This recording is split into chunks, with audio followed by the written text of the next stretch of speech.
How will the Dream SMP end? Or more specifically, how will this season of the Dream SMP end? That's the question I'm going to answer in this video. To get to the bottom of this, we've got to figure out what exactly we're working with here, figure out what story arcs are currently ongoing, what plot points still haven't been resolved, and how we can tie all of them together for a great, well-rounded finale. Okay, so there are four main storylines that are currently unresolved, at least as of writing this script, and they are the Bad Boy Halo Eggpire arc, Carl's time-traveling shenanigans, the emergence and proliferation of the Syndicate by Technoblade, Dream's stint in prison, his ability to revive people from the dead, Quackity's Las Nevadas arc and the prison visits, and lastly, of course, Dream's link to Ranboo. This video was a collab with my friend Ted Zatic, who's making a similar video, and there is a chance that some of the information in this video is outdated by the time it comes out, so sorry if that happens. But that's not enough for me to start, right? I want this to be a fairly plausible theory, one that more or less fits with how the members of the SMP actually want to take the lore. It's lucky then that Ranboo and Dream had a long, non-canon chat about lore the other day, and from that chat I got so many things. 1. Nearly every single current storyline will coincide and come together for the finale to the season. 2. The prison will remain an incredibly important part of the server's lore for months and months to come. And 3. That there is a canon reason for there being less Dream and Ranboo lore while Dream is in prison. And finally, 4. That there will be one singular unexpected event that will trigger this entire storyline collision. Alright, so now that there's something to work with here, I've got a framework. I spent a few hours theorizing and checking and talking with Ruby, who helped co-write a bunch of my videos, and here you go folks, this is my theory on how the Dream SMP Season 3 will end. And we start off just as the server did, with Dream. Dream is currently still stuck in prison and has two major aces up his sleeve: his ability to bring people back from the dead and his favour with techno. He's getting more and more emotionally unstable as Quackity's visits grow in number, arriving every day at the same dreaded time, ready to do the same thing he did on that first day, all over again, and again. And again. Dream is scared, he's in pain, and he's panicking almost constantly, and the furious cocktail of these emotions mixed with no outside interaction, no one to talk to, gives him a serene sense of calm on the outside. He's gone past the point of no return. There is no way that Dream is ever going to truly act in anyone's interest ever again, not even his own. All he knows is pain and the desperate longing for revenge. Revenge against the people who are making him feel this pain. Revenge against the people who came together in his mind, only to stop him from getting what he wanted. And so, Dream plots. At first, it seems like it's impossible to escape, that no one Dream has any power over will ever be able to get even remotely close to freeing him from his own personal hell. And then, one day, as Dream absent-mindedly bites into a raw potato, hope is rekindled inside Pandora's box. There's one way, Dream realizes, one thing, one person, only one, who can break him out of this prison. And so, Dream waits. Every day is a chore, lightened only with the hope of escape, the hope of freedom. The favour becomes Dream's last frayed lifeline, his only reason for going on. And finally, after what feels like weeks of waiting, Dream is visited. A man in dark sunglasses, a light blue t-shirt with a rectangular red logo plastered across the front shuffles towards the cell, crossing the lava to meet the man he used to call his friend. Dream and George meet, and Dream manages to convince George to do two things once he leaves the prison: to tell Techno that Dream wants to cash in his favour, and to give a note to Ranboo. He tells George that he's changed in prison, that he's no longer the person he used to be, that he wasn't the same Dream that killed Tommy. And he's not lying, he has changed. The Dream who killed Tommy actually cared about something other than revenge. That's no longer the case, despite what Dream seems to imply. George is apprehensive, but then Dream reminds him of all the fun they had had together in the past, twists his memories, and trying to make him believe that the only reason George ever enjoyed what he was doing was because he was doing it with Dream. Entranced, confused, and bewildered, George decides to trust Dream and delivers the messages. Techno receives the message and starts on the journey to the prison, ready to finally free himself of the burden that was the favour for Dream. Ranboo, for some reason, silently follows Techno along, and the pigman doesn't think much of it. Through an elaborate system involving carving messages into potatoes, Sam taking a nap, and Ranboo's seemingly infinite supply of milk, the duo managed to break Dream out of prison, freeing him from his cage, opening Pandora's box, and letting loose a monster on the SMP that will never be contained again. Dream is free. Techno intends to merely go back to his own devices, leaving Dream to fend for himself, but Dream realizes that Sam and Quackity will be hunting him down once they find out about his escape. He runs after Techno, who is regrouped with Phil by this time, and says that he'll revive Wilbur if he's allowed to join Techno and Phil for safety. Techno is apprehensive, but Phil, still incredibly guilty and desperate to redeem himself for killing Wilbur, convinces Techno to agree, and the trio, along with Ranboo, make their way back to the Tundra cottage. There, amongst the snow, cold, desolate, and lonely, Wilbur Soot is revived once more. His eyes glow with a dull rage, his voice sickly sweet and happy. Too happy. Wilbur Soot, as he was known before his death, was lost completely in the shapeless, formless void that he inhabited after his death.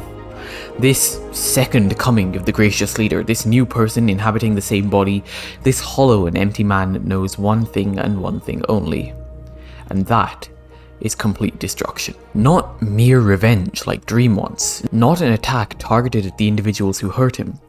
Wilbur wants the entire server to be razed to the ground, reduced to ashes, for Bedrock to be the only remaining trace of the SMP where his greatest achievement and biggest failure once stood. The symphony is unfinished, and it must remain that way. Healing, learning, growth mustn't be allowed. Everything is doomed to fail anyway, Wilbur thinks. Why keep it here? Why remember? All memory brought to Wilbur was pain. First Sally, then Lemanberg, then Schlatt. All the past holds for him is pain, and so it must be destroyed without exception. Wilbur knows that he can't achieve his goal without deceiving, conniving, and manipulating, and so he acts like his old self upon being revived, catching up with Phil and subtly starting to manipulate and guilt-trip his father for what he was forced to do. Days pass, and Quackity and Sam both come to the conclusion that only Techno could have broken Dream out from prison. They arrive at the cottage, furious, and yell at Techno, asking where he kept Dream. The pigman, used to hiding people from hunters, manages to resist the peer pressure, refusing to tell the duo anything despite their very obviously short fuse. They then draw their weapons, seemingly ready to start a conflict, but Quackity comes to his senses when Techno pulls out a pickaxe, looking at him very pointedly. They vow to come back with enough power to force Techno's hand, to which Techno laughs harshly. The sound echoes around the deserted tundra, surrounding Sam and Quackity as they retreat. Days pass after this interaction. Dream, still consumed by the desire for revenge, starts to settle into his new routine, and he's accepted into the Syndicate by Techno and Phil after about a week. Wilbur, on the other hand, has been quietly observing, watching, and plotting as the people who care about him the most go about their lives, oblivious to his true intentions. He manages to see right through Dream's pretense, and after the ex-prisoner is finally accepted into the Syndicate, just as the first step towards forgiveness is taken, Wilbur pulls Dream aside. He tells Dream of his intentions, laying out in painful detail what he wants to happen to the land upon which his dreams of greatness forsook him. Dream had always looked up to Wilbur because, well, he was Wilbur. Wilbur is right. He always was right. Wilbur always knew what Dream wanted, what Dream needed, what Dream was, even when Dream himself didn't know. Dream isn't all in at first, but Wilbur doesn't let him think sensibly, instead bringing up more and more sensitive topics, rekindling, restoking, and inflaming the fire that was slightly dampened by the invite to the Syndicate. Dream joins Wilbur, unconditionally following what he's told, believing that Wilbur knows best, that Wilbur knows how to get revenge better than he ever could. Because, after all, Wilbur had always succeeded in what Dream failed at. Dream wanted to make his country into one big family, but Wilbur did that. Wilbur was better than him in his mind, and now Dream would be doing what he never could otherwise, just by following Wilbur's orders, just by not thinking. While this is happening, Ranboo learns of Dream joining the Syndicate, learns of his greatest fear, the biggest question mark in his life suddenly invading this private space, a space where he's most vulnerable, and therefore decides to leave the Syndicate. He refuses to talk to people unless absolutely necessary, despite continuing to live with Techno and Phil, and starts to harbour resentment against the two of them for not considering his feelings while inviting Dream to the Syndicate. Ranboo was the main mediating influence in the Syndicate, with Phil, Nikki and Techno all having fierce passion for one subject or the other. With this calming influence gone from the group, Wilbur and Dream start trying to slowly convert more and more of the members to their cause, as Wilbur did to Dream earlier. They start with the most approachable member of the Syndicate and begin trying to convert Nikki, trying to appeal to her less compassionate, less caring side, to the side which burned down the Leman tree in cold blood, trying to appeal, in short, to Nemesis. They tell her of Quackity's crimes, talk about how Tubbo literally launched nuclear missiles that were a metaphorical hair's breadth away from killing both her and Tommy, and talk of how they experienced no consequences, how they weren't punished at all for their actions. And Nemesis, not Nikki, not anymore, agrees to join them. Phil is next, and for him too, Wilbur and Dream appeal to his Syndicate alias, Zephyrus, a calm and welcoming influence most times, but willing to compromise all of his morals for those he cares about, willing to fatally strike the love of his life with a disc in the original mythology, and willing to kill his own son on the SMP. He's easier to convince, with Wilbur spinning sickly sweet sugar strands into a story of happiness, of trust, of family.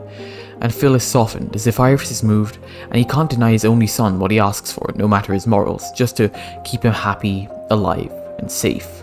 To give him what he couldn't before, to make up for what he was forced to do, Phil, or should I say Zephyrus, joins Wilbur, Dream, and Nemesis. Ranboo, who's been watching from the sidelines this whole time, catches on to Wilbur's plan at this point.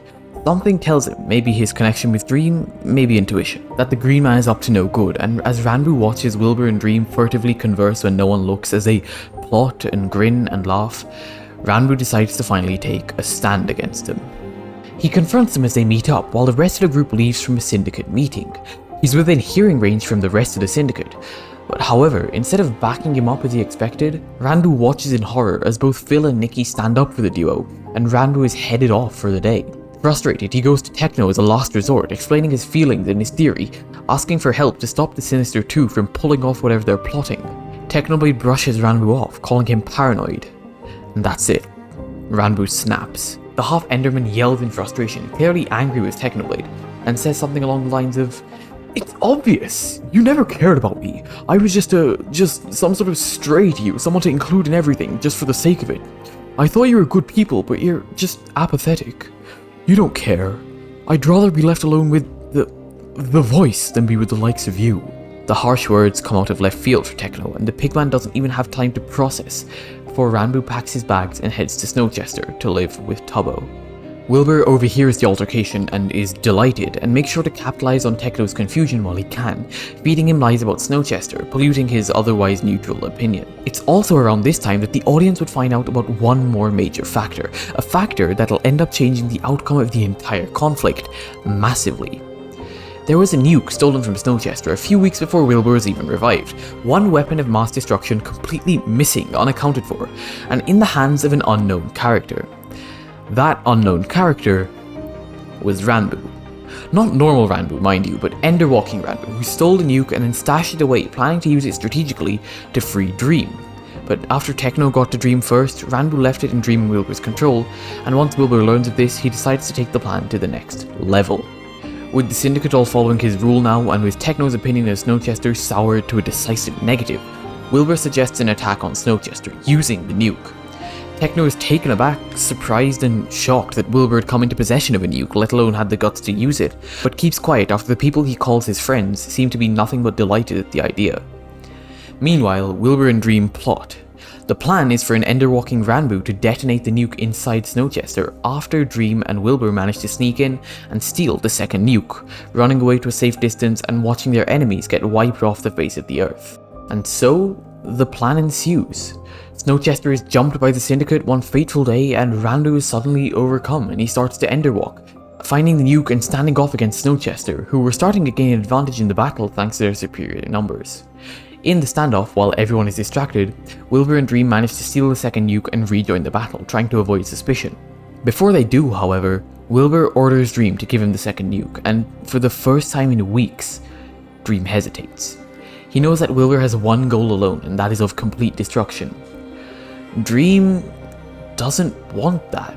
He knows he doesn't want that. He knows that giving Wilbur this nuke would seal his fate and make sure that he'll never achieve what he actually wanted. That Wilbur has no inhibitions. That he could... Quackity charges onto the battlefield, backed up by Sam and Ponk, and Las Nevada starts to attack everyone on sight. Chaos ensues, Ranboo's standstill devolving into a flurry of axes and blades, the smell of potions and blood filling the air. Dream is caught off guard and is terrified at the very sight of Quackity. With no time to think any further, he gives the nuke to Wilbur without question, commanding Ranboo to detonate the nuke at the same time. Ranboo goes to prime the bomb, setting it up on a hill further away from the battle. And then, just as he's about to blow Snowchester to smithereens, Ranboo stops. he can hear a child crying in a nearby house, alone, afraid, not used to the loud yells and clangs that are coming from the battlefield. An infant. A child. His child. He's confused. He should be blowing out the bomb. Why isn't he blowing up the bomb? He can hear Michael's cries growing louder and watches as Tubbo rushes into the house, comforting him, keeping Michael as safe as possible. Tubbo. Michael. Dad and son. That should be him. What is he doing? Ranboo snaps out from his enderwalk, hastily deactivating the bomb, running up to Tubbo, taking Michael from him and gently rocking his son in his arms. He glances up at Tubbo, a look of pain and sorrow mixed with regret and affection emanating from his face, and then he throws him the deactivated nuke, nodding him back to the battlefield as Michael coos softly in his arms.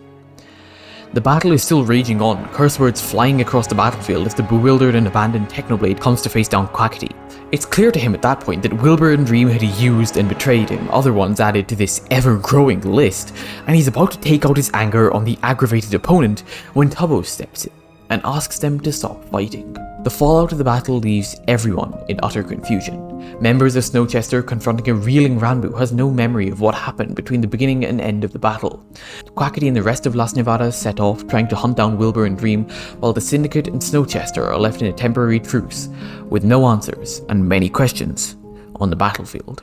And that, dear viewer, is how I think this season of the Dream SMP could end. If you did enjoy, consider subscribing and checking out Ted's video where he put his spin on the same topic. Bye!